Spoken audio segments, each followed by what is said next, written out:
Hello viewers, welcome to Manjira's kitchen. నేను మీ మంజీరానండి.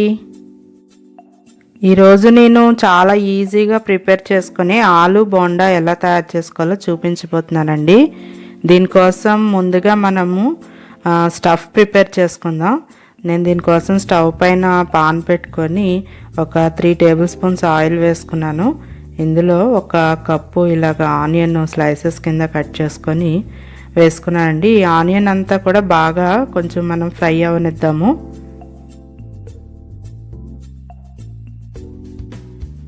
ఈ స్టఫ్ మనకి చాలా ఈజీగా రెడీ అయిపోతుందండి.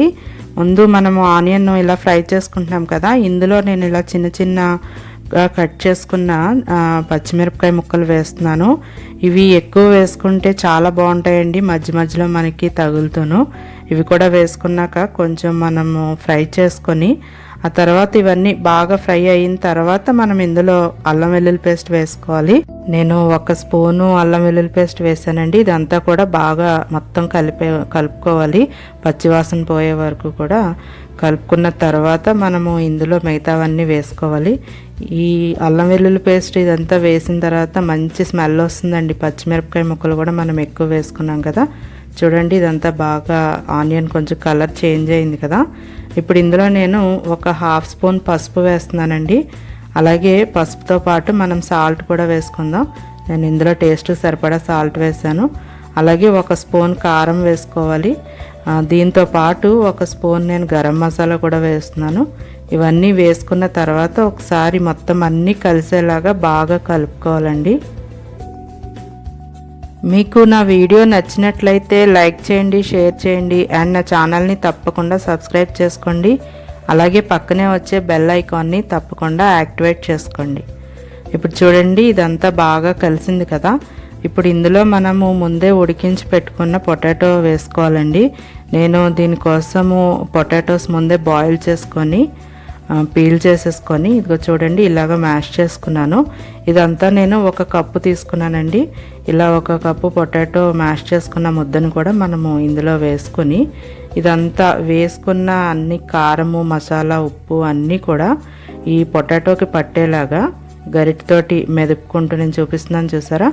ఇలా మెదుపుకుంటూ మొత్తము మనము ఫ్రై చేసుకోవాలండి. ఇందులో మనము వాటర్ వేయము, ఇలాగే ఆయిల్లోనే ఒక 2-3 మినిట్స్ పాటు ఫ్రై చేసుకుంటే సరిపోతుంది, మనకి స్టఫ్ ప్రిపేర్ అయిపోతుంది.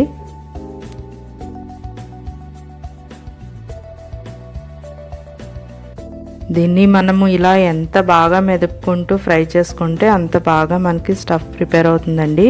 మనము ఇందులో వాటర్ వేస్తే అన్నీ బాగా కలుస్తాయి. అయితే మనము డ్రైగానే చేసుకోవాలి కనుక వాటర్ వేయట్లేదు ఇక్కడ. అందుకని మనము దీన్ని ఎక్కువ ఇలాగ కలుపుకుంటూ వేయించుకోవాల్సి ఉంటుంది. చూడండి, మొత్తం కలిపితే చూసారా ఎలా ఉందో, చాలా బాగుంది కదా. ఇలా మనకి ప్రిపేర్ అయితే మన స్టఫ్ రెడీ అయిపోయినట్టే. మనం దీన్ని ఒక ప్లేట్లోకి తీసేసుకొని పక్కన పెట్టుకుందాం. మనం మొత్తం అంతా ఇలా ప్లేట్లోకి తీసుకున్నాక దీన్ని బాగా చల్లారనివ్వాలండి. ఇది మనకి చల్లారే లోపు మనము బోండా ప్రిపేర్ చేసుకోవడానికి పిండి కలుపుకుందాం. దీనికోసం నేను 1 కప్పు శనగపిండి తీసుకున్నాను ఒక బౌల్లోకి. అలాగే దీంతో పాటు ఒక 1/2 కప్పు నేను బియ్యం పిండి కూడా తీసుకున్నానండి. ఈ బియ్యం పిండి వేయటం వల్ల చాలా క్రిస్పీగా వస్తాయి బోండాలు. అలాగే నేను టేస్ట్కి సరిపడా సాల్ట్ వేస్తున్నాను. 1 స్పూను నేను వంట సోడా వేసానండి. ఇవన్నీ కూడా మనం ముందు బాగా కలుపుకోవాలి, ఉండలు లేకుండా. పిండి మొత్తం 2 పిండిలు కూడా మొత్తం కలిసేలాగా బాగా కలుపుకున్న తర్వాత మనం ఇందులో వాటర్ పోసుకోవాలి. ముందే వాటర్ పోస్తే అండి లోపల పిండి అంతా సరిగ్గా కలవదు. అందుకని తర్వాత మనం కొంచెం కొంచెంగా వాటర్ పోసుకుంటూ మనకి బజ్జీ పిండి కలుపుకుంటాం కదా, అలాగా ఆ టెక్స్చర్లో కలుపుకోవాలి చూసుకుంటూను.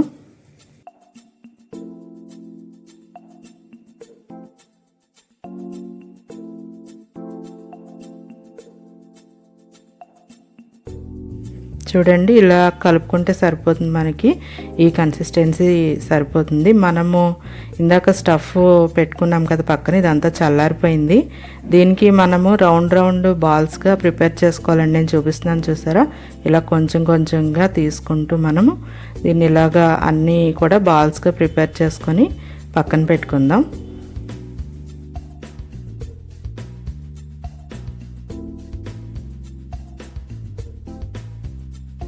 ఈ బాల్స్ మనము ఎంత సైజు తీసుకుంటే మనకి బోండాలు అంత సైజులో వస్తాయండి. మీకు సరిపడా ప్రిపేర్ చేసుకోండి. నేను అన్నీ కూడా ఇలాగ రెడీ చేసి పక్కన పెట్టుకున్నాను. ఇప్పుడు మనము బోండాల్ని డీప్ ఫ్రై చేసుకోవడానికి ఆయిల్ పెట్టుకుందాం స్టవ్ పైన. ఈ ఆయిల్ అంతా బాగా వేడెక్కిన తర్వాత అండి మనం ప్రిపేర్ చేసుకున్న బాల్స్ ఉన్నాయి కదా, మనము పిండి కూడా రెడీ చేసుకున్నాం కదా, ఇలా ఒక్కొక్క బాల్ తీసుకొని ఇలాగ పిండిలో డిప్ చేసుకునండి. మనం బూరెలు వేసుకుంటాం కదా, అలాగే వీటిని కూడా మనము వేసుకొని ఆయిల్లో పట్టినన్ని సరిపడా వేసుకొని మనం వేయించుకోవడమే. ఇవి చక్కగా పొంగుతాయండి. మనం ఇందులో సోడా వేసాం కదా, చక్కగా పొంగుతాయి. చాలా క్రిస్పీగా ఉంటాయి. లోపల స్టఫ్ మంచి టేస్ట్గా సాఫ్ట్గా చాలా బాగుంటుంది. ఇవి ఇలాగ మనకి పట్టినన్ని వేసుకొని టర్న్ చేసుకుంటూ ఒక్కొక్కటి టర్న్ చేసుకుంటూ మొత్తం అన్నీ కూడా కలర్ చేంజ్ అయ్యేలాగా చూసుకొని మనం డీప్ ఫ్రై చేసుకోవడమేనండి.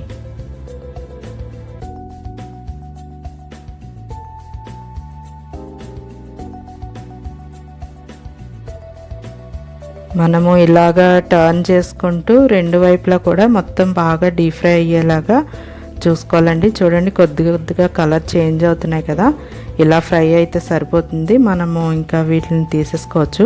అలా మనకి ఆయిల్లో ఎన్ని పడితే అన్నీ, మనకి ఎన్ని కావాలంటే అన్నీ ఇదే ప్రాసెస్లో మనం బోండాలన్నీ వేసుకోవడమేనండి. నేను ఇలాగా టిష్యూ పేపర్ ఉన్న ప్లేట్లోకి తీసేసుకుంటున్నాను. ఇవి మనకి రెడీ అయిపోయినట్టే. ఇంక మనం టేస్ట్ చేయడమే లేట్ అండి.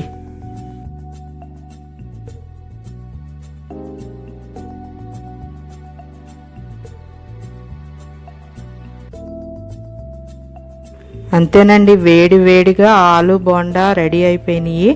ఇవి మనకి చాలా చాలా టేస్ట్గా ఉంటాయి. పైన మంచి క్రిస్పీగా, లోపల మంచి స్టఫ్తో సాఫ్ట్గా చాలా బాగుంటాయి. మనము వీటిని మళ్ళీ ఇలాగే తిన్నా చాలా టేస్ట్గా ఉంటుంది. లేదు అనుకుంటే దీంట్లో మనం మళ్ళీ కట్ చేసుకొని మధ్యలో కొన్ని ఆనియన్ పీసెస్ అలాగే ఫ్లేక్స్ పెట్టుకొని పైన నిమ్మకాయ పిండుకొని తింటే చాలా చాలా బాగుంటుంది. మంచి వెదర్కి తగ్గ స్నాక్స్ అండి. మంచి వర్షం పడుతున్నప్పుడు ఇలా వేడివేడిగా చేసుకొని తింటే చాలా బాగుంటాయి కదా. తప్పకుండా చేసుకొని తినండి, చాలా చాలా టేస్ట్గా ఉంటాయి.